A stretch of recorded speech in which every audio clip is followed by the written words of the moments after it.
Hi friends, நம்ம வந்து இன்றைக்கி இந்த ட்ராமாவோடைய ஃபைனல் பார்ட் தான் பார்க்க போகிறோம். போன வாட்டியே நான் சொல்லியிருந்தேன் இன்னொரு வீடியோ எக்ஸ்ட்ரா வரும்னு சொல்லிட்டு. ஆனால் அது ரெண்டுமே கொஞ்சம் சின்ன சின்ன வீடியோவாக தான் இருக்குதா, அதனால் அது ரெண்டையுமே சேர்த்து ஒரே வீடியோவாக மேக் பண்ணிடலான்னு சொல்லிட்டு தான் இப்படி பண்ணிகிட்ருக்கேன். அதனால தான் 2 நாள் டைம் எடுத்துக்கிட்டது. ஏன்னா ரெக்கார்ட் பண்ணுறது அதெல்லாம் கொஞ்சம் வேலை இருக்குல்ல, அதனால தான் சாரி. நான் கண்டிப்பாக மறுபடியும் வீடியோ போடுவேன். இன்றைக்கி இல்லைன்னா நெக்ஸ்ட் டே வந்து நான் இன்னொரு ரிவெஞ்ச் ட்ராமா அந்த மாதிரி ஏதாச்சும் போட ட்ரை பண்ணுறேன். சரி, நான் அதிகமாக பேசிட்டேன், வாங்க கதைக்குள்ளே போகலாம். எடுத்த ஒன்றுமே அவங்க மாமியார் தான் பேசிகிட்டு இருக்காங்க. ஏண்டாமா யாருமே இப்போ வரைக்கும் வரலையேன்றதுக்கு நம்ம ஹீரோயின் சொல்கிறாங்க. அதான் நான் என்னுடைய ஃப்ரெண்ட்ஸு, ரிலேட்டிவ்ஸ் எல்லாக்கிட்டையுமே சொல்லிட்டேன், பக்கத்து வீட்டுக்காரங்கிட்ட கூட சொல்லிட்டேன். அவங்க ஏன் வரலன்னு தெரில, ஒருவேளை வந்துட்டுருப்பாங்க அப்படின்னு சொல்கிறதுக்கு இப்போவே மதியானம் ஆயிடுச்சு, சரி நீ போய் ஃபியூனரல் அட்டன் பண்ணு அப்படின்னு சொல்கிறாங்க. அப்போ வந்து அந்த அக்கா அவங்க அதாவது அவங்க ஃப்ரெண்டு வராங்கல்ல, அவங்க வீடியோ எடுத்துகிட்டே வர்றாங்க. நிப்பாட்ரி, நீ என்னடி பண்ணுற அப்படின்னு சொல்லிக்கிட்டு இருக்காங்க அவங்க மாமியார். அத்தை, அவங்க வந்து மற்றவங்களுக்கு இப்போ பாதி பேர் வரல, அதனால் அவள் லைவ் ஸ்ட்ரீமிங் பண்ணி அவங்க கூட காமிச்சிட்ருக்கா அப்படின்னு சொல்கிறாங்க. ஆமான்னு சொல்லிட்டு அவளும் கண் காமிச்சிட்ருக்காங்க 2 பேரும். சரின்னு சொல்லிட்டு அவங்க ஃப்ரெண்டு எல்லாமே சுற்றி வீடியோ எடுத்துகிட்ருக்காங்க. இதுக்கேற்று ஃபியூனரல் அட்டன் பண்ண எல்லாருமே வந்துட்டாங்க. ஹீரோவும் மாஸ்க் போட்டுட்டு அந்த சைடு நின்றுட்டுருக்கான். அவனுக்கு கண்ணுக்கே தெரியலாட்டுங்குது. யாராச்சும் அவங்கள பற்றி பேசுங்கன்றதுக்கு அவங்க அம்மா தான் போய் பேசுகிறாங்க. என் பையன் ரொம்பவே நல்ல பையன், நீ போனது எனக்கு என்னமோ என் உசுரே போன மாதிரி இருக்குது, எனக்கு இது பெரிய லாஸ் அப்படின்னு அவங்க சொல்லிகிட்டு இருக்கும்போது அவங்க ஃப்ரெண்டுடைய கேர்ள் ஃப்ரெண்ட் வந்துட்டா. அவன் போனதான் எனக்கு இப்போ தான் சந்தோஷமாக இருக்குது, அவனை இழந்தது ஒன்றும் லாஸ் இல்லை அப்படின்னு சொல்லிகிட்டு இருக்காங்க. அப்போ தான் அவங்க பாய் ஃப்ரெண்ட் என்ன சொல்கிறாங்கன்னு காட்டுறாங்க.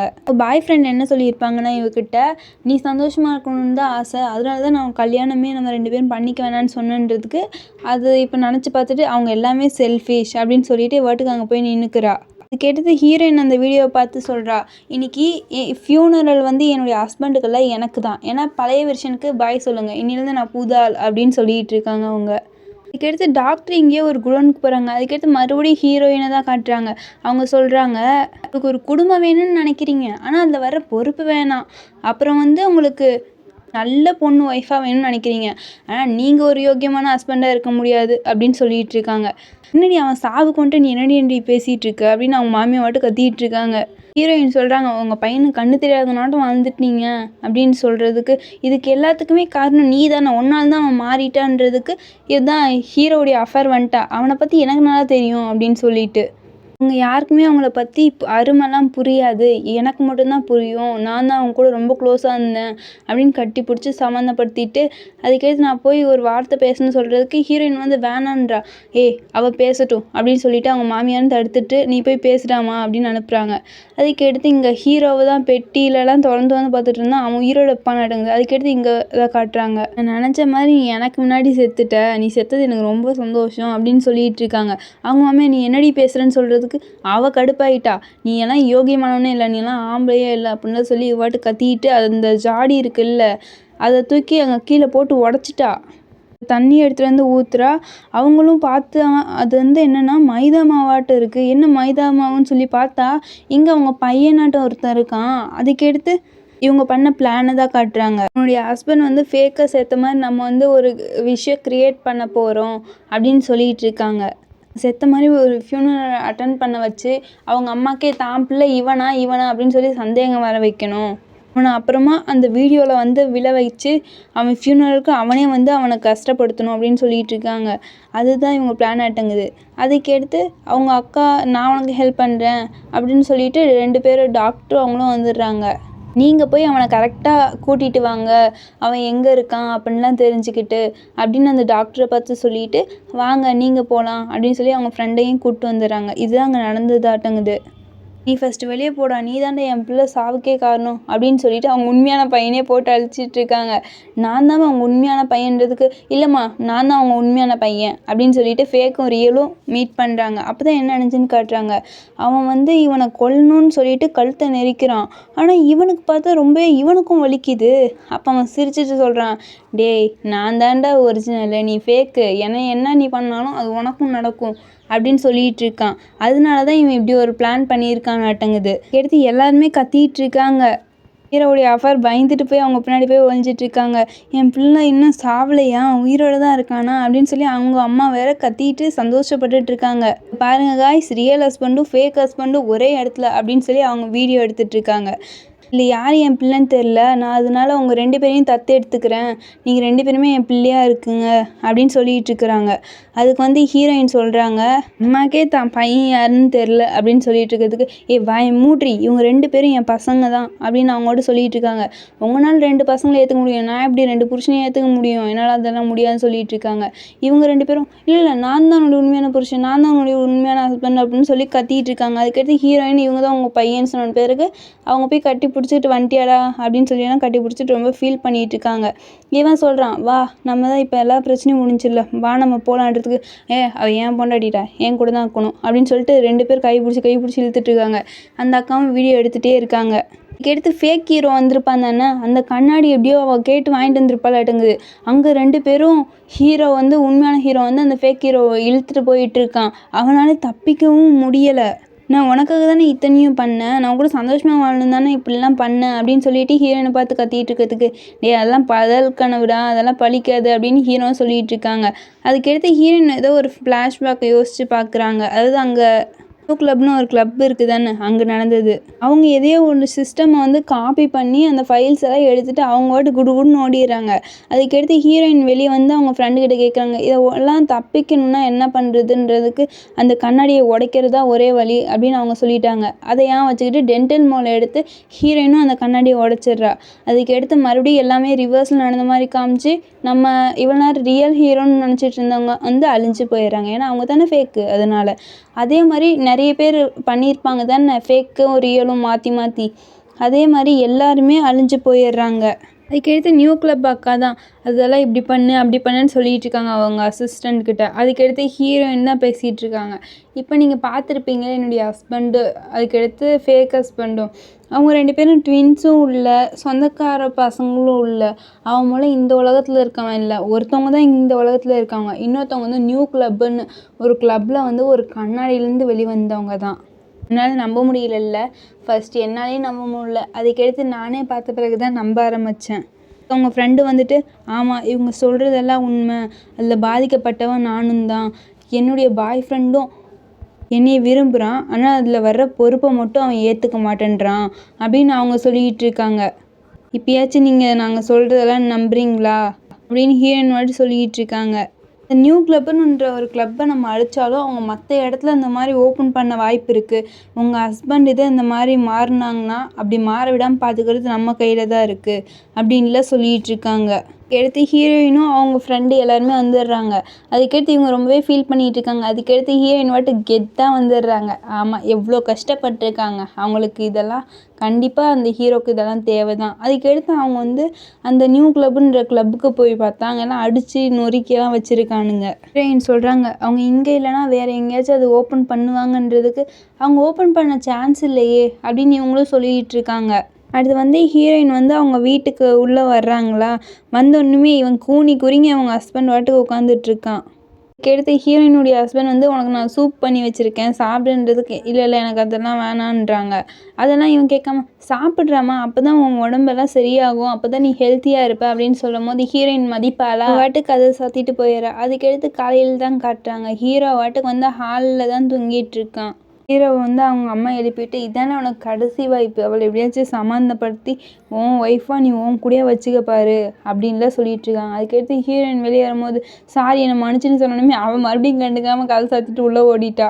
நான் உன்னை இனிமேல் சண்டை போடாமல் பார்த்துக்கிறேன், எல்லாத்துக்குமே நான் அக்ரிமெண்ட்டும் ரெடி பண்ணிட்டேன், இது உன் ஃப்ரெண்ட்ஸு இல்லை பக்கத்து வீட்டுக்காரவங்க யாருக்கிட்ட நீ இதை அனுப்பிவிட சொன்னாலும் நான் கண்டிப்பாக அமுச்சிடுவேன், என்னுடைய ஒய்ஃபை பார்த்துக்கிறது தான் எனக்கு இனிமேல் கடமை, கண்ணியம், கட்டுப்பாடு அதெல்லாம் சொல்லிட்டு இவன் வாட்டுக்கு புலம்பிட்டு திரியிறான். அதுக்கடுத்து ஹீரோவுடைய அம்மாவும் கூட சேர்ந்துட்டாங்க. கதவு திறடி அப்படின்னும் போது, அம்மா கதவு தட்டாதீங்கம்மா அப்படின்னு அவங்களும் சொல்லிகிட்டு இருக்காங்க. என் பிள்ளை தப்பு தான் பண்ணிட்டான், அதை மன்னிக்க மாட்டியா நீயே, ஏன்னா அவ்வளோ பெரிய அப்பாட்டாக்கறா அப்படின்லாம் சொல்லிட்டு மன்னிப்பு கேட்காம இந்த அம்மா வாட்டுக்கு பேசிகிட்டு இருக்காங்க. ஹீரோயினும் எதுக்கு எல்லாம் கத்திகிட்டே இருக்கீங்க அப்படின்றதுக்கு அந்த அம்மா வாட்டுக்கு காலில் முட்டி போட்டாங்க. ஹீரோ வேணான்றான். நான் என்னது உங்களுக்கு தப்பு பண்ணுறேன் அப்படின்னு சொல்லிட்டு என்ன போலீஸ் வந்து அரெஸ்ட் பண்ணி போகிறதுக்கெல்லாம் இப்படி பண்ணுறீங்களா அப்படின்னு ஹீரோயினும் சொல்லிகிட்டு இருக்காங்க. அதெல்லாம் இல்லைடாம்மா, இது வரைக்கும் நான் யார் கால்லையும் முட்டியெல்லாம் போட்டு கெஞ்சினதில்லை, ஃபஸ்ட் டைம் என் பையனுக்காக நான் கேட்குறேன், ப்ளீஸ் அவன் கூட நீ உன் வாழ்க்கையை ஸ்டார்ட் பண்ண, அவன் இனிமேல் இப்படிலாம் தப்பு பண்ண மாட்டான், அப்படி பண்ணால் நானே அவனை விளக்கமாற்ற எடுத்து 2 அடி அடிக்கிறேன் உனக்கு நான் இங்கே இருக்க பிடிக்கலனாலும் நான் வேறு வீடு பார்த்துக்கிட்டு தனியாக கூட போயிடுறேன், நீயும் அவனும் சந்தோஷமாக இருக்கணும், அதுதான் எனக்கு ஆசை, ஓகேவாடாமா அப்படின்லாம் இவங்க சொல்லிகிட்டு இருக்காங்க. ஹீரோயின் அதெல்லாம் என்னால் முடியாது அப்படின்னு சொல்லிட்டு டிவோர்ஸ் நோட்டீஸ் வந்து ஹீரோ கிட்ட கொடுக்குறாங்க. ஏதாச்சும் ஆட் பண்ணாலும் பண்ணலாம் அப்படின்லாம் சொன்னோன்னுமே அவங்க அம்மா வாட்டு கிழிச்சு போட்டுறாங்க. ஏன் நான் உன் காலிலே விழுந்தேன்ல, அப்புறம் எதுக்கு நீ அவனை டிவோர்ஸ் பண்ணுறேன்லாம் சொல்லிக்கிட்டு இருக்க, எல்லாம் என்னாலையா அப்படின்ட்டு இருக்காங்க. இப்போ கூட நீ உன் பையனுக்கு வக்காலத்து வாங்க அது வில்லையா மாமியா அப்படின்னு சொல்லி ஹீரோயினும் கேட்டுட்டு இருக்காங்க. நான் இனிமேல் புது வாழ்க்கை ஆரம்பிக்க போகிறது தான், நான் இனிமேல் அவங்க கூட வாழணும்னு எனக்கு ஒரு அவசியமும் இல்லை அப்படின்னு ஹீரோயினும் சொல்லிகிட்டு இருக்காங்க. இது வரைக்கும் அவங்க கூட பேசுனதே எனக்கு டைம் வேஸ்ட் அப்படின்னு சொல்லிட்டு ஹீரோயினும் போயிடுறாங்க. அதுக்கடுத்து இந்த அம்மா வாட்டுக்கு அவங்க பிள்ளைய போட்டு ஏன்டா அப்படி தப்பு பண்ண, நல்ல பிள்ளைய போய் கெடுத்துட்டியே அப்படின்லாம் சொல்லிட்டு அவங்களும் அடிச்சிட்டு இருக்காங்க. கேட்டு இந்த புருஷங்காரனை தான் காட்டுறானுங்க. அவன் வாட்டு காலையில் எழுந்துச்சு அந்த மெயில் அவனுக்கு வேலைக்காக அப்ளை பண்ணியிருப்பானுங்க. அந்த மெயில் வருது ரிஜெக்டட்னு ஒன்றுமே அவங்க வந்து ஃபோன் பண்ணிட்டு என்ன சார் இப்படி மாற்றி வந்திருக்கு, உண்மையாகவே இன்னொரு வாட்டி செக் பண்ணி பார்க்க முடியுமான்னு கேட்குறேன். சார் நான் உங்களை பற்றி செக் பண்ணி பார்த்தோம், எல்லாமே பரவாயில்ல, எக்ஸ்பீரியன்ஸ் பர்சன் தான், ஆனால் உங்களை பற்றி நிறைய ரூமர்ஸ் இருக்கிறனால எங்களால் அக்செப்ட் பண்ண முடியல சாரின்னு சொல்கிறாங்க. இவன் நான் எத்தனையோ சக்ஸஸ்ஃபுல் ப்ராஜெக்ட்ஸ்லாம் பண்ணியிருக்கேன், டீமை லீட் பண்ணியிருக்கேன், கொஞ்சம் செக் பண்ணி பாருங்கன்னு சொல்கிறாங்க. அவங்க அவ்வளோதான் சார், இதுக்கு மேலே எங்களால் அக்செப்ட் பண்ண முடியாது, உங்களுக்கு புரியும்னு நினைக்கிறேன்னு சொல்லிட்டு ஃபோனை கட் பண்ணிட்டான். ஹஸ்பண்ட் யாருக்கோ ஒருத்தருக்கு கால் பண்ணி வேலை பற்றி பேச சொல்லியிருந்தேன் சார், பேசுனீங்களான்னு கேட்பேன். உன்னை பற்றி நிறைய கம்பெனியில் நான் பேசினப்பா, ஆனால் அவங்களாம் அந்த ரூமரை வச்சுட்டு உனக்கு வேலை தர மாட்டேன்னு சொல்லிட்டாங்க, சாரின்னு சொல்லிடுறாரு. இவனுக்கு என்ன பண்றதுன்னே தெரியல. நெக்ஸ்ட் டே இவனோட கம்பெனிலே பேசலாம்னு சொல்லி அந்த கம்பெனிக்கு வரா. அந்த கம்பெனி செக்யூரிட்டி கூட இவனை உள்ள விட மாட்டாங்க. இவனும் எவ்வளவு சொல்லி பாக்குறான், நான் இந்த கம்பெனில தான் ஒர்க் பண்ணியிருந்தேன், என்ன தயவு செஞ்சு உள்ள விடுங்கன்னு. ஆனா இவன் சொல்றத அவங்க கேட்காம அங்கிருந்து இவனை துரத்தி விட்டுட்டாங்க. இவனோட ஃப்ரெண்டுக்கு கால் பண்ணி பாக்குறான். அவன் இவன் பேரை கேட்டோன்னே நீ பண்ணதெல்லாம் போதும் ராசா, என் லவ்வரை விட்டுட்டு இப்ப பிடிக்காத ஒருத்தி கூட வாழ்ந்துட்டு இருக்க, இது எல்லாத்துக்கும் காரணம் நீ தான், நீ எல்லாம் எனக்கு ஃப்ரெண்டே கிடையாது, நீ தயவு செஞ்சு எனக்கு கால் பண்ணிடாதுன்னு சொல்லி போனை கட் பண்ணிட்டான். ஹீரோயின் அந்த கண்ணாடியை உடைச்சனால எல்லா ஃபேக்கும் அந்தந்த வேர்ல்டுக்கு போயிட்டாங்க. அதனால இவனோட ஃப்ரெண்டோட ஃபேக்கும் கெடுத்து இவனுக்கு பைத்தியம் முத்தி வச்சாட்டங்குது. எல்லாக்கிட்டையும் நான் இந்த வேலை செய்கிறேன் அப்படின்லாம் சொல்லிட்டு எனக்கு வேலை கொடுங்கன்னு சொல்லி பேப்பர்லாம் கொடுத்துட்ருக்கான் அவன் ரெஸ்யூமை. அது யாருமே வாங்கன்னு சொல்லிட்டு ரொம்பவே சோகமாக வர்றானா. எங்கே பார்த்தாலும் ஹீரோயின் நினப்பாவே இருக்குது. இப்போ மட்டும்தான் இவனுக்கு வருது. இதுவே இவ்வளோ நாளுக்கு முன்னாடி பொண்டாட்டி இருக்கான்னு கூட தெரியுமா என்ன இவனுக்கு. கேட்டு ஹீரோயின் வந்து அந்த வீடை விற்றுட்டு எனக்கு பாதி காசு நான் எடுத்துக்கிட்டேன், உனக்கு பாதி காசுன்னு சொல்லி அங்கே வச்சிடுறாங்க. அதுக்கடுத்து இவங்களும் ஃபோன் பண்ணி பார்த்தா நாட் இன் யூஸ்னு வந்துடுது. கேட்டு ஹீரோயினுடைய ஃப்ரெண்டை காமிச்சா அவங்க வந்து நான் இந்த வேலையை விட்டு போகிறேன் அப்படின்னு சொல்லிட்டு ரிசைன் லெட்டர் கொடுத்துட்டு இவங்க வந்து அந்த டாக்டர் இருந்தாங்கல்ல அவங்க கூட சேர்ந்துட்டாங்களாட்டுங்குது. எனக்கு ஹீரோ ஹீரோயினோட இந்த கப்பிள்ஸுடைய பேர் தான் ரொம்பவே பிடிச்சிருக்கு. உங்களுக்கு யாரை பிடிச்சிருக்கு மறக்காமல் கமெண்ட் பண்ணுங்கள். அதுக்கடுத்து ஏர்போர்ட்டுக்கு வந்துட்டு ஹீரோயின் தான் வெளிநாட்டுக்கு போய் படிக்கணும்னு தானே ஆசைப்பட்டாங்க, அதனால் பத்திரமா போயிட்டு படி, உனக்கு எந்த டிஸ்டர்பும் இனிமேல் வராது, உன்னுடைய ஹஸ்பண்ட் டிஸ்டர்பெல்லாம் வராதுன்னு சொன்னதுக்கு ஆமாக்கா இனிமேல் அவங்க யாருடைய டிஸ்டர்பும் எனக்கு வராது அப்படின்லாம் சொல்லிகிட்டு இருக்காங்க. ஒழுங்காக படிக்கணும், எங்களுக்கெல்லாம் அடிக்கடி ஃபோன் பண்ணு அப்படின்னு சொல்லிட்டு இருக்காங்க டாக்டரும். கண்டிப்பாக நான் பண்ணுறேன் அப்படின்னு சொல்லிட்டு இருக்காங்க. ஹீரோ ஃப்ரெண்டுடைய கேர்ள் ஃப்ரெண்டு வந்துட்டா. அவளுக்கு வந்து புதுசாக எனக்கு மேரேஜ் ஆகிடுச்சு இன்னொருத்தவங்க கூட அப்படின்னு சொல்லிட்டு அவங்க கையெல்லாம் காமிச்சிட்ருக்காங்க. ஓகே பாய் நீங்கள் போயிட்டு வாங்க அப்படின்னு சொல்லிட்டு 3 பேரும் டாட்டா காமிச்சு வச்சிடுறாங்க. அதுக்கடுத்து ஹீரோ வந்து ஏறி குதிக்கலான்னு பார்த்தா அதுக்கும் அவனுக்கு பயம் வந்துடுது. ஐயோ என்னால் குதிக்க கூட முடியலையே அப்படின்ட்டு இருக்கான். ஹீரோயின் வந்து வெளிநாட்டில் சுவாசிச்சிட்ருக்காங்க அந்த சூரிய காற்றை. அப்போ வந்து இங்கே அவங்க ஃபஸ்ட்லேருந்து அவங்க லைஃப்பில் நடந்திருக்கும் தானே, அது எல்லாத்தையுமே சொல்கிறாங்க. நான் ஆசையாக ஒருத்தனை லவ் பண்ணேன், அவனையுமே நான் மேரேஜ் பண்ணிக்கிட்டேன், அதுக்கடுத்து நானும் சந்தோஷமாக தான் போயிட்டுருந்தோம், அதுக்கடுத்து அவனுக்கு இன்னொரு அஃபேர் இருக்குன்னு தெரிஞ்சு அப்பயும் நான் பொறுத்துட்டு தான் இருந்தேன், அதுக்கடுத்து டிவோர்ஸ்னாங்க. அதுக்கடுத்து காலையில் பார்த்தா ஆளே மாறி இருக்காங்க. ஏன்னா அவங்களே இல்லை, வேற ஒருத்தன் கண்ணாடியிலேருந்து மனுஷன் வந்தான், அவனை வந்து என் கூட சப்ஸ்டியூட்டாக வாழ வச்சான். என்னுடைய ஹஸ்பண்டுடைய அம்மா ரொம்பவே தங்கமானவங்க, அவங்கள ஒரு குத்தம் குறை கூட சொல்ல முடியாது. பையனுக்காக வக்காலத்து வாங்கினாலும் வாங்குவாங்க, மருமகளுக்காக வக்காலத்து வாங்கினாலும் வாங்குவாங்க. ரொம்பவே சந்தோஷமாக இருக்கிறவங்க அவங்க மட்டும்தான். எனக்கு வந்து அவங்கள விட்டு பிரிஞ்சது தான் ரொம்பவே வருத்தமாக இருக்குது அப்படின்னு சொல்லிட்டு இருக்காங்க. ட்ராமா உங்களை பொறுத்த வரைக்கும் சேட் எண்டிங்காக தெரியலாம், ஆனால் என்னை பொறுத்த வரைக்கும் இதுதான் ஹாப்பியான எண்டிங். ஏன்னா ஒருத்தவங்க லவ்வில் சக்ஸஸ் ஆகுறாங்களோ இல்லையோ அவங்க மனசுக்கு அவங்க உண்மையாக இருக்கணும்ல அப்படின்னு சொல்லிட்டு ஹீரோயின் க்யூட் ஸ்மைலோட இந்த படம் முடியுது. என்னை பொறுத்த வரைக்கும் இது 100% ஒர்த்தான ட்ராமா தான். இந்த படத்தில் இருந்து நான் கற்றுக்கிட்ட விஷயம் என்னென்ன தெரியுமா, அதிகமாக எக்ஸ்பெக்டேஷன்ஸ் வைக்கக்கூடாது. இது என்னுடைய பர்சனல் ஃபீலிங்காகவே நான் சொல்லுவேனே, நான் நிறையவே இது நடக்கணும் அது நடக்கும் அப்படின்னு சொல்லி நான் நிறையவே எதிர்பார்ப்பேன். ஆனால் சத்தியமாக சொல்கிறேன் அது ஒன்று கூட இது வரைக்கும் என் லைஃப்பில் நடந்ததில்லை. அதுதான் உண்மை. அதே மாதிரி இப்போ 18 வயசு கீழே இருக்கிற பொண்ணுங்க எல்லாருமே லவ் பண்ண ஆரம்பிச்சிட்டாங்கல்ல, அது தப்புன்னு நான் சொல்லலை. Love is not beautiful but true love is so beautiful. அட்ராக்ஷனுக்காக ஒருத்தவங்களை விரும்பாதீங்க, அது ரொம்பவே தப்பாக முடிஞ்சிடும். நீங்கள் லவ் பண்ணுறீங்க, அது சரி தான், அதை நான் தப்புன்னு நான் சொல்ல மாட்டேன். ஏன்னா அது உங்கள் பர்சனல் விஷயம்.